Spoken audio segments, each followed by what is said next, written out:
이렇게 내공들이 생긴 크리스천들이 있어요. 이런 크리스천들을 볼 때 너무 감격스러운 거예요. 이런 사람들이 어린 시절의 상처를 극복하는 사람들입니다. 그리고 상처 이런 얘기들은 많이 요새 오픈되어 있고 그런 얘기들이 많이 회자되고 있는데 좀 안타까운 점은 뭐냐면 그래서 대책이 도대체 뭐냐라는 점인 거예요. 예를 들면 뭐 부모한테 사랑받지 못한 사람은 뭐 이런 성격으로 자랍니다. 이런 말을 자주 씁니다. 그래서 뭐 어떻게 하라는 건가? 운명의 수레바퀴처럼 그럼 이렇게 자랐으면 이렇게 클 수밖에 없었다 라고 하면은 지나치게 부모에 대한 이제 무게를 많이 지우는 것이기도 하고 그 고리가 평생 끊이지 않는다면 그럼 너무 억울한 일들이 많이 있는 거잖아요. 그러면은 금수저로 자랐으면 뭐 정서적으로 금수저로 커.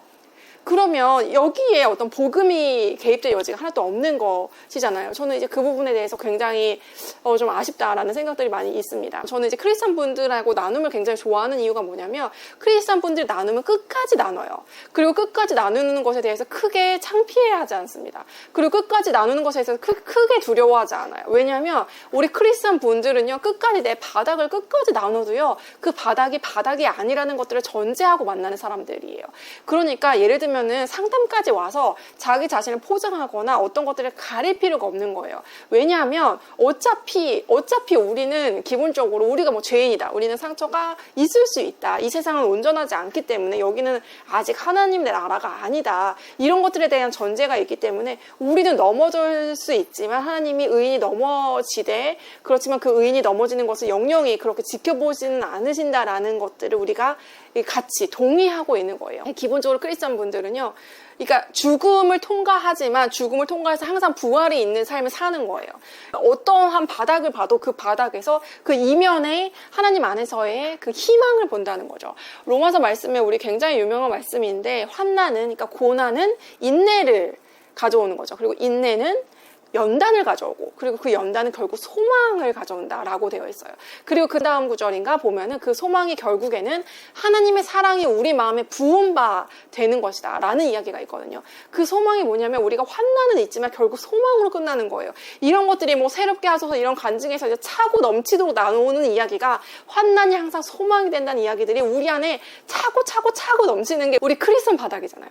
결국엔 고난이 있더라도 그 고난의 끝은 뭐냐라고 했을 때 우리가 하나님의 사랑을 경험하면서 끝난다는 거죠.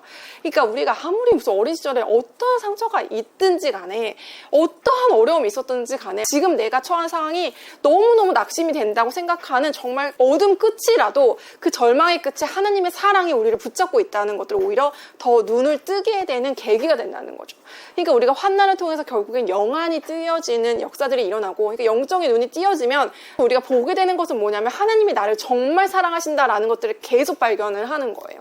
그래서 저도 계속 이제 큰 어떤 줄기의 어떤 나의 상처들은 이제 회복됐다고 생각하지만 아주 작은 것들이 또다시 죽음이 찾아오고 또다시 고난이 찾아오고 하는 것들이 아주 작은 범위 내에서 있어요.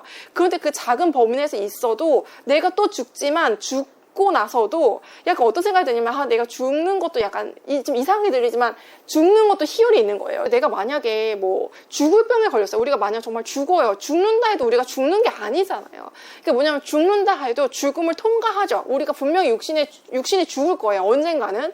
이거는 팩트예요. 그런데 이 죽지만 우린 다시 살아나는 존재잖아요. 근데 이런 것들이 우리가 육신의 죽음뿐만이 아니라 이제 정신적인 죽음도 마찬가지고요. 이 세상에서의 뭐 관계의 죽음, 뭐 재정적인 죽음, 모든 것도 다 마찬가지라는 거예요. 죽지만 죽었다가 다시 살아나요. 그런데 어떤 분이 이런 얘기를 하세요. 그런데 왜 크리스찬 분들은 자꾸 뭐 고난이 있고 고난을 극복한 얘기들을 하냐. 그런데 고난이 없으면 되지 않냐라고 얘기를 하시는데 하나님이 애초에 이 세상에서는 약간 그렇게 설계를 했다는 것도 우리가 그냥 받아들이는 거죠. 그러니까 뭐냐면 어쨌든 첫 번째로 이 상처들을 극복하는 사람들을 보니까 첫 번째는 뭐냐면 끝까지 그것들을 마주대야 한다는 특징이 있는 거예요. 왜냐면 마주대야 할 수 있는 용기가 있다는 거죠. 저도 이제 제 안에 어떤 상처들이 있는데 그것들에 대해서 굉장히 외면하고 싶고 끝까지 내가 이것들을 인정하고 싶지 않아서 정말 발악을 했던 그런 상황들이 있었어요. 그래서 내 스스로를 내가 속이고 싶은 그런 시즌들이 진짜 몇 년 정도 있었어요. 내가 이 상처가 사실이 아닐 거야. 이런 것들을 이렇게 막 감춰놓고 어떻게 보면은 내 스스로도 그냥 막 거짓말처럼 이렇게 했는데 그러니까 내가 정신이 되게 막 이상했거든요. 되게 어떻게 말로 설명할 수 없을 만큼 애가 좀 이렇게 뭔가 약간은 정말 죽어있는 그런 것들이 있었어요. 근데 그게 왜냐면 내가 이걸 인정하기 싫으니까 나의 일정 부분들에 대해서 내가 이것들을 완전히 이제 그러니까 두껍게 만들어버린 거지. 내가 이 부분을 인정을 하지 않으려면, 이 부분을 내가 느끼지 않으려면, 이 부분이 내가 상처라는 것들을 받아들이지 않으려면 이쪽을 내가 죽여야 되는 거야. 이 감정선을, 이 정서를. 그럼 내가 이걸 죽여. 그리고 이 기억을 죽여. 그러면 이 기억만 죽는 것이 아니라 좋은 기억들, 좋은 감정들도 같이 죽는 거예요. 제가 이제 크리스찬 분들 상담하면서 가끔은 이 감정에 대해서 아주 죄악시 여기는 경우들이 있어요. 예를 들면 부정적인 감정, 두려움의 감정, 슬픔의 감정, 분노의 감정 자체는 굉장히 중립적인 것인데 이 부정적인 감정 자체를 아주 죄악시 여기는 경우들이 있는데요. 그건 뭐냐면 상처가 치유되지 않은 상태에서 신앙의 원리를 접목했을 때 그런 거예요. 이건 뭐냐면 우리가 두려워하지 말라고 하는 거는요. 두려움을 느낄 수 있다는 걸 전제하고 하나님이 하신 말씀이고요. 하나님이 분노하되 하루를 넘기지 말라고 얘기를 하신 거는요. 분노할 수 있다는 걸 기본적으로 인정하신 겁니다. 그리고 신약에서는 예수님도 눈물 흘리시더라라는 이야기들이 있고요. 시편의 많은 시들은요. 굉장히 시면의 깊은 곳에 있는 감정선을 건드리는 시들로 가득 차 있어요. 이건 뭐냐면 우리의 감정은 하나님이 주신 보호장치가 될 수 있다는 거죠. 부정적인 감정도 너무너무 소중한 선물인 거예요. 왜냐하면 부정적인 감정을 억압하잖아요. 이 부정적인 감정을 빨리 항상 기뻐해야 돼 라고 바꾸잖아요. 그래서 그것들에 대해서 지나치게 어떤 인격적인 고려 없이 바로 바꾸면요. 그게 어떻게 되냐면 사람이 AI가 되는 거예요. 챗GPT처럼 정답만 이야기하는 그런 어떤 앵무새처럼 된다는 거죠. 이게 뭐냐면 이게 왜 이렇게 위험한 거냐고 하냐면 내 어떤 것들을 죽이면요. 기쁨도 사실은 죽일 수밖에 없는 거예요. 긍정적인 정서도 함께 죽게 됩니다. 그래서 내가 웃고 있지만 웃는 것이 아니다. 이건 뭐냐면 내가 슬프지만 슬프지 않다라고 생각하기 때문에 웃는 것도 웃는 게 아닌 게 되는 거죠. 그러면 사람들이 이 사람을 대했을 때 뭔가 이상한 거예요. 뭔가 이상해. 뭔가 이상한 건 뭐냐? 이 사람이 자연스럽지가 않은 거예요. 뭔가 약간 뚝딱뚝딱뚝딱 이상한 느낌이 드는 거죠. 그러면은 그 사람한테 어떤 이제 인격적인 하나님의 사랑이 돌고 돌 수가 없는 현상이 일어나는 겁니다. 그래서 상처를 우리가 어떤 면에서 끝까지 직면해야 하는 거예요. 근데 또 이런 경우들이 있는데 왜 크리스찬들이 자꾸 과거를 끄집어내서 우리는 뭐 새로운 삶을 살아야 되는데 왜 자꾸 과거를 언급하냐 하는데 이 새로운 삶을 살아야 한다는 게 맞거든요. 근데 맞으면 죽음을 통과해야 그 새로운 삶을 우리가 잡을 수 있어요. 죽음을 통과해야 우리가 부활이 있다는 것들을 발견할 수 있는데 죽음을 통과하는 것들이 너무 두려우니까 여기서 멈추는 거예요. 그랬을 경우에 사실은 우리가 믿음의 여지도 없어지는 거예요. 그만큼. 왜냐면 내 상황을 인정해야 우리가 끝까지 나한테 절망이 있구나라는 걸 인정해야 진짜 소망을 발견하는 거거든요. 그러니까 이 우리 성경에서는요. 정말 이런 역설들이 가득가득해요. 그 역설의 끝이 십자가에 있는 거잖아요. 예수님이 죽었으나 죽은 것이 아니다. 너희를 다시 살리기 위해 내가 죽었다라는 이 원리. 그러니까 죽음과 생명은 항상 같이 있는 거예요. 절망과 소망은 항상 같이 있는 겁니다. 그래서 로마서 말씀에 환난이 결국에는 우리한테 소망이 된다라는 말씀을 주시는 거예요. 그러니까 이게 뭐냐면 그래서 환난이 있을 때 우리가 그러니까 상처가 있을 때 어린 시절 내가 뭔가 있을 때 했을 때 그것들을 끝까지 마주대야 돼요. 제가 상담을 하면서 또 느끼는 게 뭐냐면 어린 시절이 정말 많이 힘들었던 분들이 있어요. 객관적으로. 이 상담이라는 게 결국에는 많은 사람들을 만나는 거거든요. 그리고 많은 사람들의 굉장히 엑기스적인 이야기들을 듣게 되는 거잖아요. 근데 그런 엑기스적인 이야기들을 들었을 때 아주 극단적인 얘기들이 오고 갈 수밖에 없어요. 그런데 그런 극단적인 얘기의 수준이 어느 정도 범위에서 약간 넘어갈 수도 있는 거죠. 그런데 그렇게 넘어가신 분들일지라도 그런데요. 되게 신기한 게 뭐냐면 이렇게 극단적인 수준으로 넘어간 부분들이 있는데 어떻게 우리 자매님은 이것들에 대해서 지금 이렇게 반응할 수 있어요? 라고 제가 질문하는 경우가 있어요. 역질문. 왜냐하면 이런 어떤 이 말이 좀 이렇지만 그것보다 훨씬 더 강도가 약한 정도의 상처가 있어요. 근데 그 상처가 너무너무 아픈데 너무 아파서 막 미칠 것 같아요. 악 이렇게 표현하시는 분이 있는가 하면 엄청나게 큰 정도의 그런 상처인데도 별로 안 아파요. 이렇게 표현하시는 분들이 있는 거죠. 근데 그거는 어떤 차이에서 기인하냐라고 했을 때 이 엄청나게 큰 상처를 아까처럼 그냥 느끼지 않으려고 하는 경우가 있을 수 있어요. 왜냐면 느끼면 진짜 내가 죽을 것 같으니까. 근데 그런 경우도 있지만 어떤 경우에는 제가 원래는 정말 죽을 것 같았거든요. 근데요, 제가 그 상황에서 하나님을 만났어요. 근데 그 하나님을 만났다라고 하는 이야기가 가끔은 이것도 약간은 간증을 거짓처럼 만드는 경우도 있어요. 참 그러니까 사람이란 동물이 엄청 자기 자신을 속이는 게 참 쉬운 거예요. 이게 뭐냐면 진짜 만나서 치유된 게 아닌데, 근데 저는 뭐 그때 그 사건 다 용서했고요. 그 사람들 다 용서했고요. 뭐 진짜 괜찮아요. 이렇게 근데 진짜 괜찮아서 괜찮은 게 아닌데 그렇게 하는 경우도 있지만, 정말 제가 그걸 어떻게 분별하냐면 그 스토리가 굉장히 디테일할 수밖에 없어요. 왜냐하면 내가 죽음의 사건들, 우리가 정말 작은 것 하나 아픈 것도 하루 종일, 만약 여기에 제가 뭐 피가 났어요. 그러면 하루 종일 아플 거잖아요. 그러니까 이 사람한테는 그 아픔의 경험, 그리고 아픈 것이 나았던 경험들이요, 아주 구체적인 거예요. 그래서 이 구체적인 것들을 하나님 안에서 굉장히 분명하다면 그것들에 대해서 할 말이 많을 수밖에 없어요. 그리고 할 말이 많은 것들 뿐만 아니라 동시에 다른 사람들도 치유할 수 있는 능력을 갖게 돼요. 그러니까 내가 정말 치유받았다면 정말 다른 사람들을 치유할 수 있거든요. 근데 그 어떤 디테일이 있는데, 근데 그 디테일이 없는 경우들은 솔직히 진짜 치유받은 게 맞는지에 대해서 다시 한번 생각해 봐야 되는 거예요. 근데 디테일한 경우가 아주 세밀하게 있는 경우들은 이것들을 그냥 다 완전 소화하고 넘어간 거예요. 그러면 그런 분들은 정말 큰 아주 돌덩이가 아주 커다란 그 돌덩이가 내 삶을 짓눌렀던 경험이 있더라도 자신감이 일단 생겨요. 영적으로. 뭐냐면 내가 이런 상처가 있었지만, 옛날에 엄청 큰 바위가 나를 짓눌렀지만 이제는 막 크고 작은 돌들을 누가 예를 들면 나한테 던졌어요. 내가 그렇다 하더라도 그 돌들은 아무렇지 않을 수 있는 그런 내공들이 생긴다는 거죠. 그러니까 이렇게 내공들이 생긴 크리스천들이 있어요. 이런 크리스천들을 볼 때 너무 감격스러운 거예요. 이런 사람들이 어린 시절의 상처를 극복하는 사람들입니다. 그리고 이런 사람들은요, 그 내공이 있기 때문에 결코 내가 받았던 상처를 다른 사람들한테 되돌려주지 않아요. 그러니까 상처를 극복하는 사람들, 결론적으로 봤을 때는요, 이 사람들은 하나님 안에서 영적인 근육, 정서적인 근육의 내공이 엄청나게 탄탄하게 생겨서 멘탈이 강해질 수밖에 없고요. 멘탈이 강해지는 것뿐만 아니라 다른 사람들을 치유할 수 있는 능력도 생기는 거죠. 그리고 다른 사람을 치유할 수 있는 능력뿐만 아니라 또 자신감까지 얻게 된다는 거죠. 자신감. 이 자신감은 뭐냐면, 내가 하나님 안에서 내 이 세상을 살아가는데 크고 작은 어려움이 또 있을지라도 내가 그걸 극복할 수 있다는 자신감이 생기는 거예요. 이렇게 세 가지가 있을 때, 아, 이 사람이 정말 하나님 안에서 극복했구나라는 분별을 우리가 할 수 있는 거예요. 이것들로 이제 내 스스로도 분별해 보면 좋을 것 같아요. 내가 어떤 상처들이 있는데, 아, 내가 이 세 가지가 있는가라는 것들을 다시 한번 점검을 해 보는 거죠. 그렇습니다. 근데 이런 이야기들이 너무 차고 넘쳐요. 우리 크리스천 세계에. 우리가 결국에는 우리 이런 어려운 것들이 있었지만 하나님의 사랑 안에서 극복하여서 결국에는 그게 나의 온전한 스토리가 되고 온전한 스펙이 되고 온전한 능력으로 오히려 탈바꿈된 그런 이야기들이 우리 사이에 아주 넘쳐난다는 거죠. 그래서 우리가 이런 이야기를 더욱더 붙잡고 나아갈 수 있다는 것입니다. 그래서 이게 뭐냐면, 결국에 하나님 안에서 이게 다 해결이 된다는 건 정답이 맞는데, 이것들에 대해서 너무 쉽게 생각해서는 안 된다는 거죠. 그러면 내가 할 일은 무엇인가라고 했을 때 하나님 앞에서 날 것으로 노출해야 되는 거예요.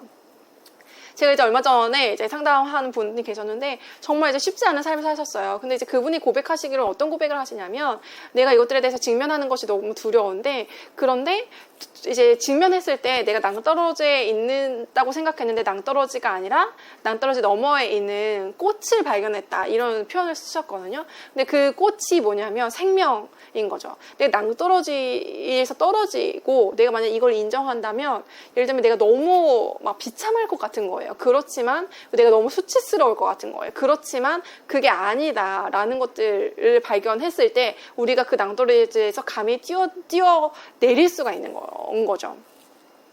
그래서 이런 용기들을 주는 게 사실은 우리 공동체 가운데 이렇게 되면 너무너무 감사한 일이고, 공동체가 없다면 하나님 안에서 공동체를 또 구하시면 하나님이 또 허락해 주실 수 있고, 하나님과 다이렉트로 소통하면서도 가능한 부분들이 있는 거죠.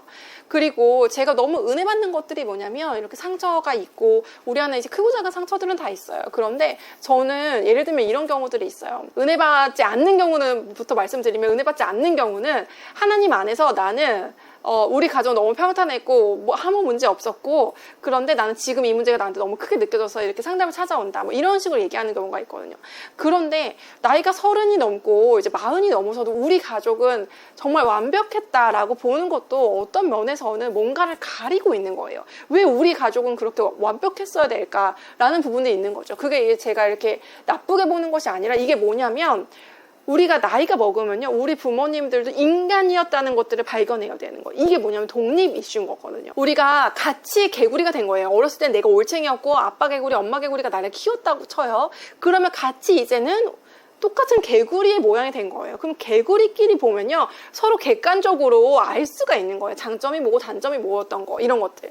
저희 이제 아들이 9살인데 제가 이제 가끔 우리 아이들한테 물어보거든요. 우리 이제 아직 둘째는 어리니까 첫째 아이한테 엄마가 요새 우리 뭐 몇 점 정도야? 엄마 몇 점이야 요새? 뭐 이렇게 물어봐요. 우리 아이는 그러니까 숫자를 좋아해서 제가 이제 숫자를 물어보면은 뭐 어떨 때는 뭐 97점, 어떨 때는 뭐 90점. 뭐 이런 식으로 얘기할 때 93점 막 이렇게 자기가 막 90점째로 막 돌려요. 근데 이게 뭐냐면 우리 9살짜리 아이도 100점은 한 번도 안 나온다는 거예요. 되게 우리 첫째 아이가 정말 되게 정직한 아이인데 100점은 얘기를 안 하는 거예요. 그냥 기분 맞춰서 이렇게 얘기하는 스타일이 아니거든요. 그러니까 뭐냐면 100점은 아닌 거예요. 내가 아무리 잘해도. 근데 그걸 9살도 벌써 느껴요. 그럼 제가 뭐라고 얘기하냐면, 물론 이제 엄마도 그 그러면 몇 점 지금 빈데 7점 깎였는데 그 7점 뭐야? 이렇게 물어봐서 나도 노력을 하려고 해요. 그치만 내가 100점이 될 수 없다는 걸 걔도 알고 나도 알아요. 우리 아들이 9살인데도 안다는 거예요. 그러면 제가 어떻게 얘기하냐면 그 부분, 엄마의 불가능의 지점에서 제가 기도도 하고 그것들을 최대치로 채우려고 노력을 하지만 그건 나의 몫이죠. 그렇지만 엄마의 한계 영역, 엄마의 불가능한 영역, 엄마도 인간이기 때문에 이걸 다 소화할 수 없는 영역에 대해서는 하나님께 내가 엄마로서도 맡기는 거예요. 그때 우리가 우리 아들을 위해서 내가 기도하면서 그 부분들을 메꾸려고 하는 거죠. 이게 뭐냐면 우리가 인간은 다 완벽한 사랑을 줄 수 없다는, 완벽한 형태의 환경을 가져다 줄 수 없다는 것들을 우리가 30 넘어서 이제 40 넘어서는 이제 인정하고 가는 거죠. 그러면 그게 뭐냐면 독립 이슈인데, 그래서 상처를 극복하는 사람들은 독립을 잘하는 사람인 거거든요. 독립에 성공한 사람. 이 독립이 뭐냐면 그냥 원가족과 분리됐다, 뭐 이렇게 친정과 시댁과 분리됐다, 이것만 얘기하는 게 아니에요. 이게 오히려 더 위험할 수도 있고요. 실제로 정말 분리돼야 되는 경우에는요, 정말 만에 하나예요. 그것도 이제 뭐 상담하고 이런 사람들하고 이제 같이 이야기하면서 같이 결정해야 되는 문제고, 왜냐면 이제 내가 주관적으로 생각하는 것과 상담하는 사람들이 이제 객관적인 데이터들이 많기 때문에 그 데이터에서도 극단적인 상황에서 놓인 상황, 아, 이렇게 하셨으면 부모님이 정말 너무 하신 게 맞고, 그러면 이 상황에서는 자식들이 노력을 해도 이 관계가 이어갈 수가 없는 상황이다 라는 경우들이 정말 만에 하나였어요. 그 만에 하나인 경우는 정말 드뭅니다. 그 경우를 제외하고는 분리를 얘기하는 게 아니에요, 독립은.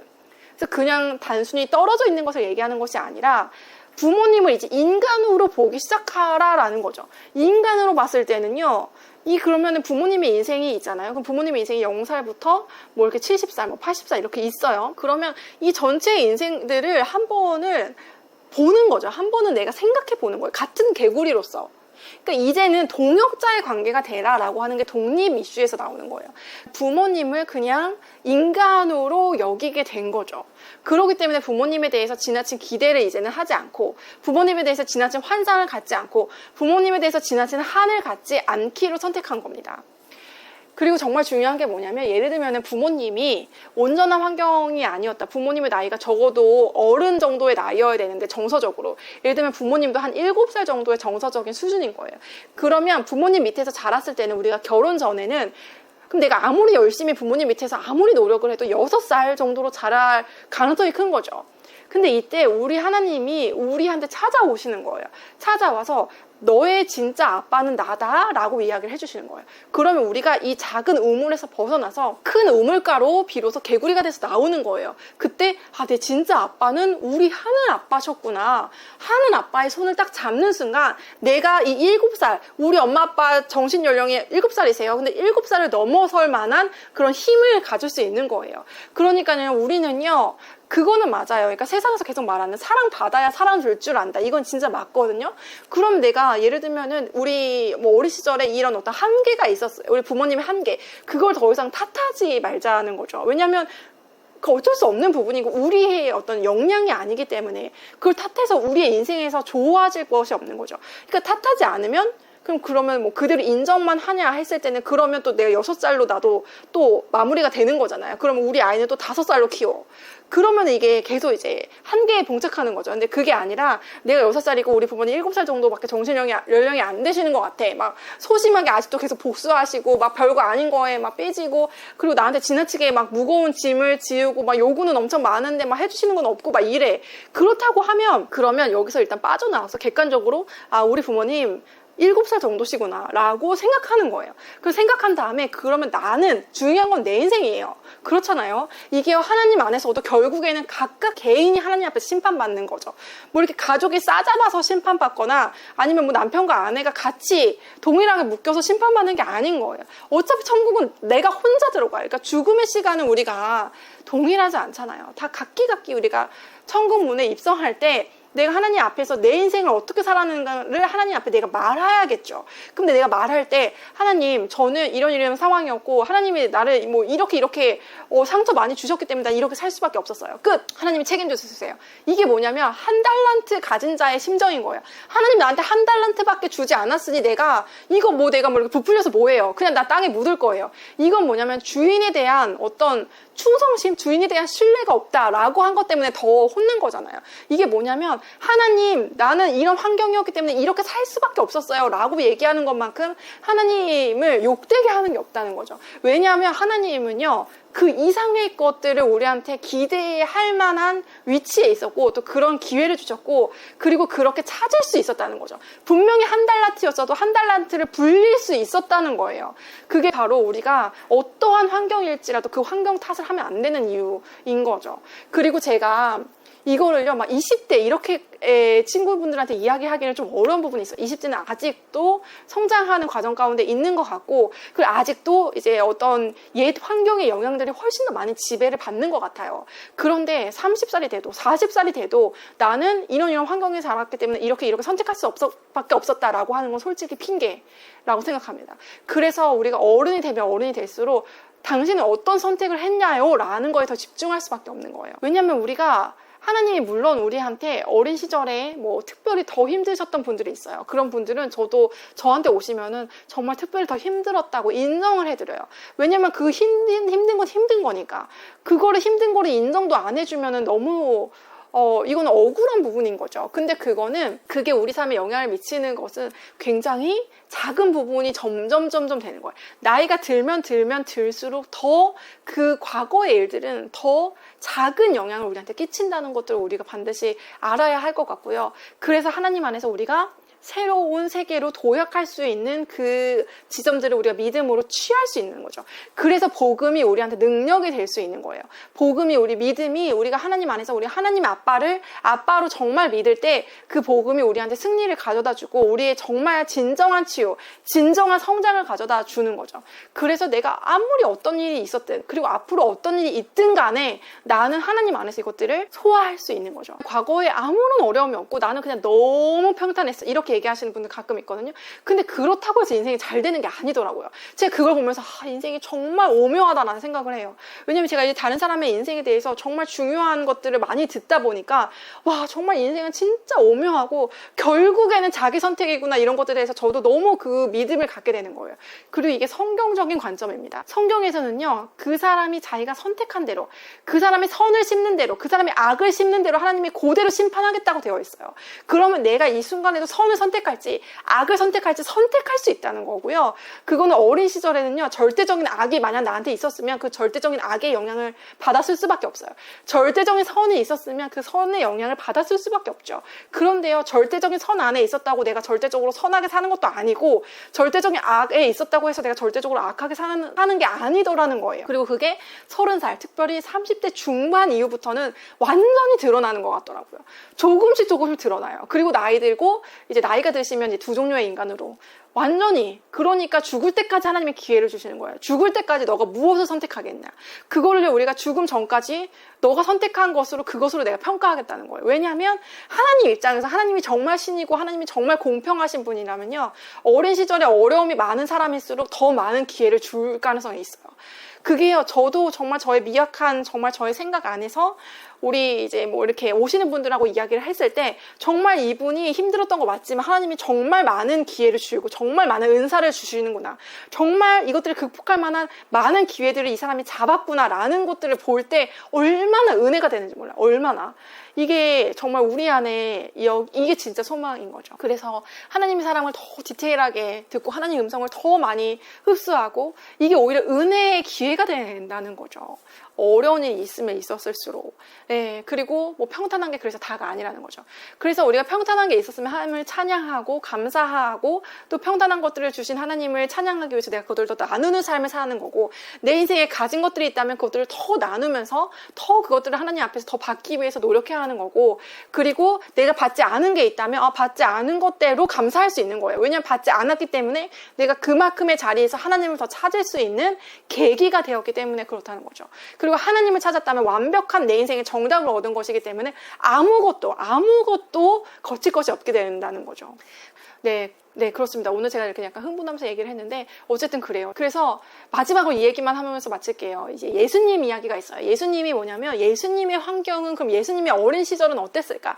사실 예수님의 어린 시절에 대한 이야기들은 성경에 생각보다 정말 나오지 않습니다. 이것도 우리가 이 앞에 제가 했던 얘기를 확증하는 이야기예요. 뭐냐면 어린 시절이 그렇게까지 중요한 거 아니다 라는 거예요. 예수님뿐만이 아니에요. 다윗도 가족한테 인정받지 못했죠. 그래서 사무엘 선지자가 왕으로 세울 사람을 찾기 위해서 그 가정에 갔는데 다윗만 빼고 아들들을 쫙 다 나열해 놓는 겁니다. 그거 얼마나 비참했겠어요. 우리가 다윗 입장이라고 하면은 차별도 그런 차별이 있을 수가 없죠.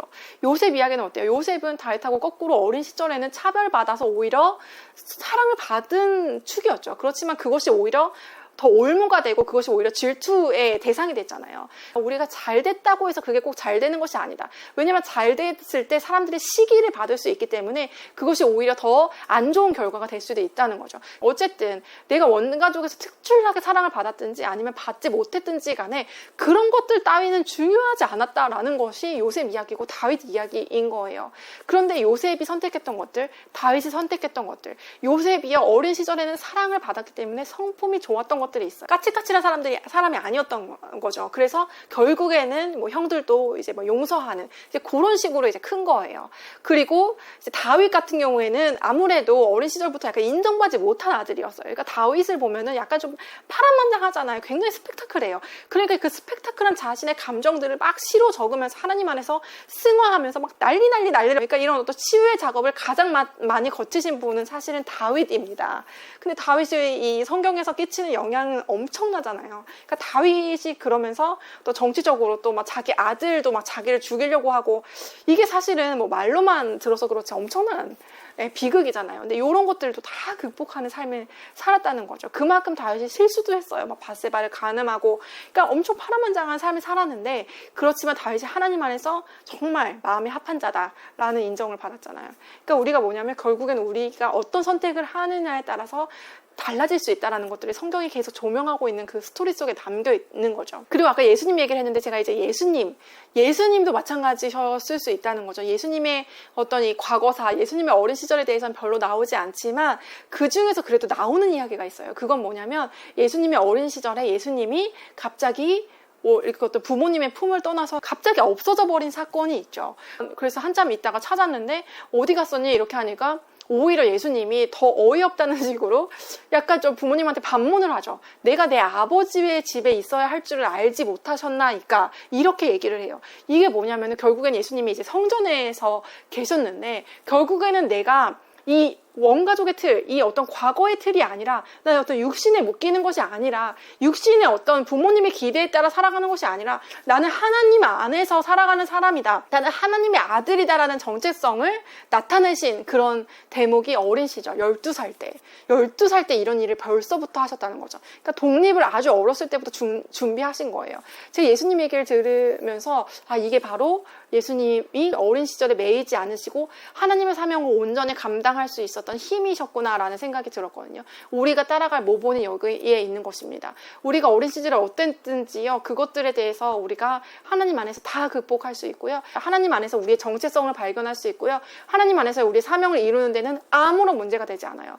그러니까 하나님 안에서 우리가 그 믿음을 붙잡고 예수님처럼 내가 내 아버지의 집에 있으면 되는 거죠. 내 하늘 아버지의 집에 온전히 거하면 그때 내가 진짜 누구인지, 내가 하나님 안에서 어떻게 살아야 하는지에 대한 것들 발견하고, 과거 과거의 것들은 우리가 잊어버리고 계속 새 부대에 계속 새 포도주를 담고 살아가는 삶을 살 수 있는 겁니다. 네, 거기에 그리고 하나님의 인정이 있겠죠.